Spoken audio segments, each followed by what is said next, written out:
আহলে সুন্নাত ওয়াল জামাতের আমাদের সদস্য আমরা যারা আছি, মনে প্রাণে শক্ত হতে হবে যে পৃথিবীর যত বড় জ্ঞানী ব্যক্তি হোক, রসুলের মহব্বত আর আদব যার ভিতরে আছে আমি তাকে মানতে রাজি আছি। রসুলের মহব্বত আর আদব যার ভিতরে নাই সে আমার জুতার সুতলার ঊর্ধ্বে নয়। যত বড় জ্ঞানী ব্যক্তি হোক তাকে আমি মানতে পারি না।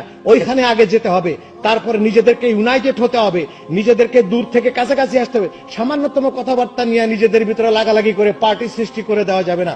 যেটা আমি অবাক হয়ে গেলাম আমেরিকাতে এসে, বাংলাদেশের থেকে এখানে আরো বেশি কি মুশকিল, কথা বলা যায় না এখানে।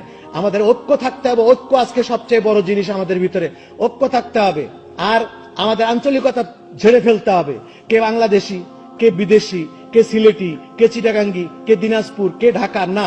আল্লাহ নবীর মহব্বত আর আদব যার কলিজায় আছে সে আর আমি এক ভাই। সে যেই দেশের হোক না কেন, সে যেখানকারই হোক না কেন, সে আমার ভাই, আমি তার ভাই। এই পর্যায়ে আমাদেরকে আসতে হবে, ভেদাভেদ ভুলে যেতে হবে। ছোটখাটো মত পার্থক্য নিয়ে আমাদেরকে দূরে যাওয়া যাবে না। শুধু রসুলুল্লাহ হায়াতুন নবী, নূর নবী, এলমে গায়েবের খবর দেনেওয়ালা, হুজুরের জিয়ারত, মিলাদ ক্যাম্প দাঁড়িয়ে করা, এই সমস্ত 19টার মধ্যে যাকে পাওয়া যাবে তাকে আমাদের কোন রকমই দূরে ঠেলে দেওয়া যাবে না। তাকে আমাদের কাছে রাখতে হবে, আমরা তাদের কাছে রাখতে হবে। এই আহ্বান জানিয়ে আপনাদেরকে ধন্যবাদ জানিয়ে আমি এখানে শেষ করছি। আসসালামু আলাইকুম ওয়া রাহমাতুল্লাহি ওয়া বারাকাতুহু।